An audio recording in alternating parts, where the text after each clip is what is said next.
oversee the translation, which is being done by a team of people, and to make sure that it's consistent, and to assist the general editor in expanding and developing the footnotes and glossaries, which help explain the life and times of Frédéric Bastiat.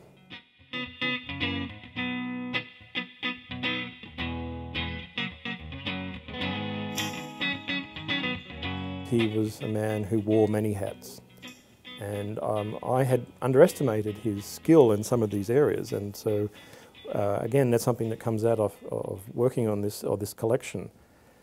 There are some people who thought that Bastiat was perhaps the most brilliant economic journalist who's ever written, ever worked. Joseph Schumpeter is of this opinion. I think Hayek is as well. But they downplay his contribution as an economic theorist.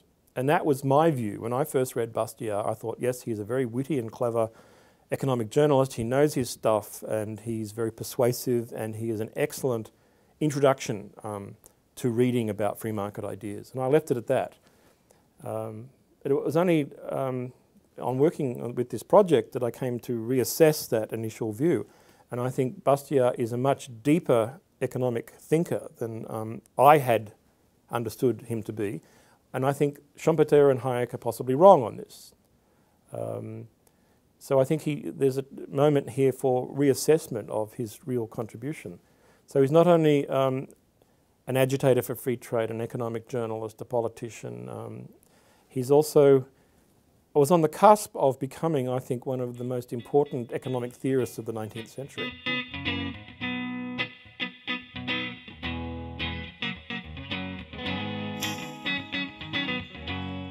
What's new in our edition is that there were two series of economic sophisms that were published in Bastiat's lifetime, one in 1846 and one in 1848, and that's what the Ph.D. edition translated. But we have found in the French collected works of Bastiat that there was a third series that he planned to do but died before he could put it all together. And this was done by his friend and literary executor, Prosper Payotet. And so we have included this third series in our collection, which I think will be of great interest to Bastiat fans because they wouldn't have seen some of this material before. And a lot of it was written on the eve of the French Revolution of 1848, and so it is really quite interesting to read that in the context of his political activities in the chamber.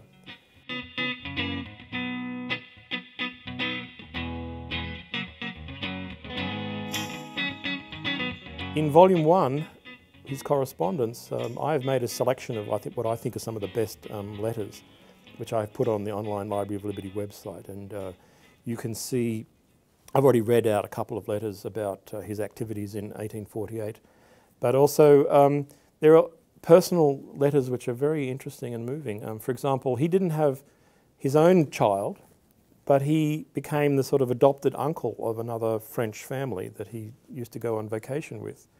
And there are some very touching letters he wrote to Louise, who was the young daughter of this family, recommending things for her to read.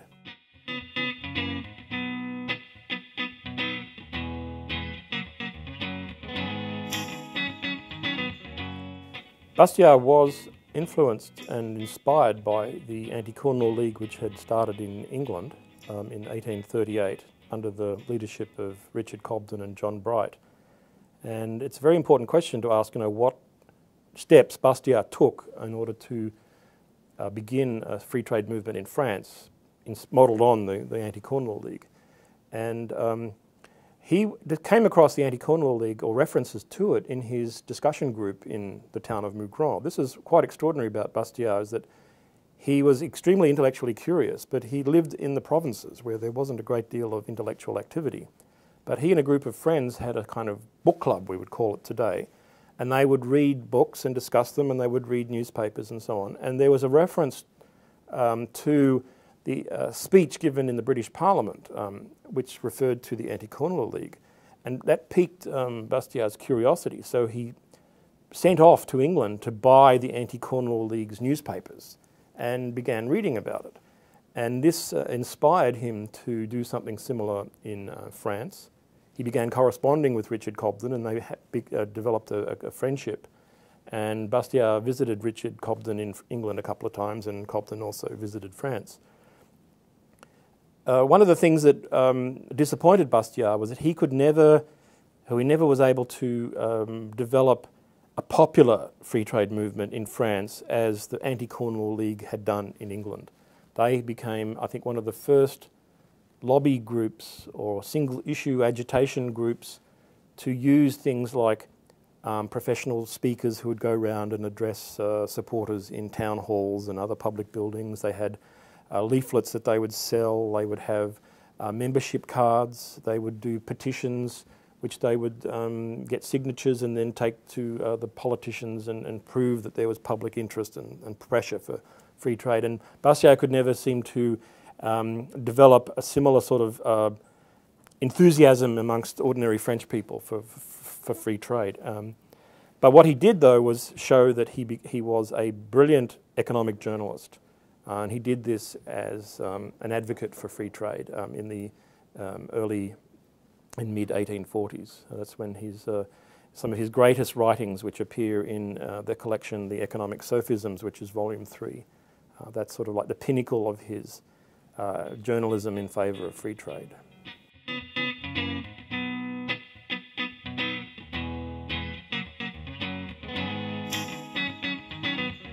Well, Bastiat took a very great interest from the first moments of the revolution. He was in the streets handing out leaflets and his small magazine, trying to counter socialist ideas. He was elected to, first of all, the Constituent Assembly in April of 1848, and then to the National Assembly. So he served a couple of years as a politician during the Second Republic, and he was also elected by the members of the chamber to be the Vice President of the Finance Committee, where he was able to advise them on tax and spending matters.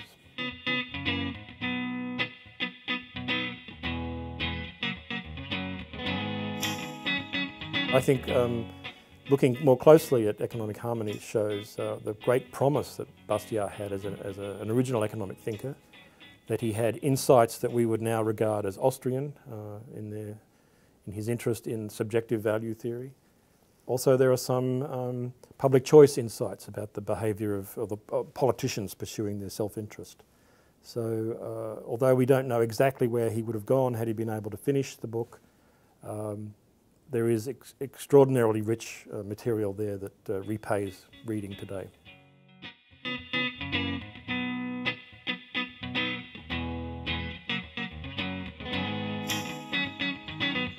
We do in fact know a lot about what influenced Bastiat through his correspondence.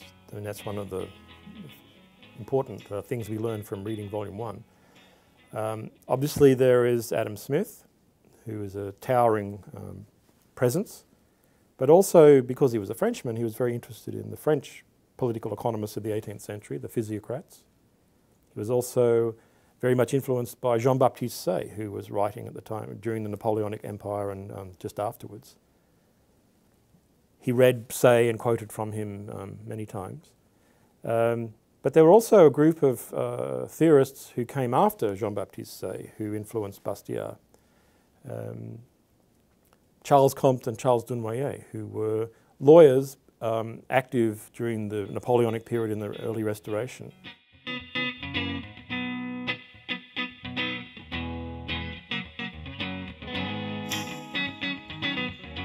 He was a best-selling author, I think, with his economic sophisms. His economic sophisms were quickly translated into most of the other European languages. And I think he reached his pinnacle of influence when France and England signed a free trade treaty with one of the signers in England, Richard Cobden, who was a great friend of Bastiat, and Michel Chevalier for France. But after that, I think Bastiat's ideas and influence begins to wane. And on the couple of decades before the outbreak of the First World War, when free trade ideas were in decline and protectionism was returning, Bastiat's ideas, I think, were eclipsed.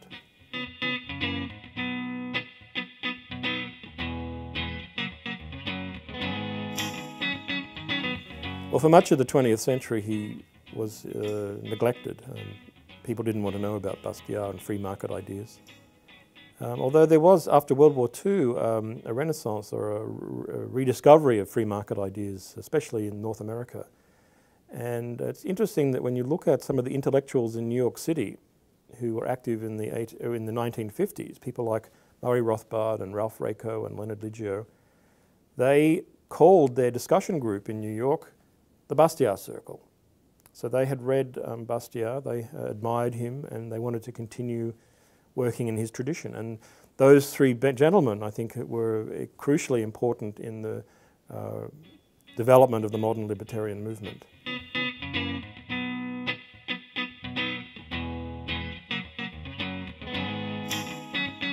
What is the best thing or the single thing that they should read? I think you should read it all. But given the constraints of time and interest, I would say that one of the most important things that he wrote is that which is seen and that which is unseen.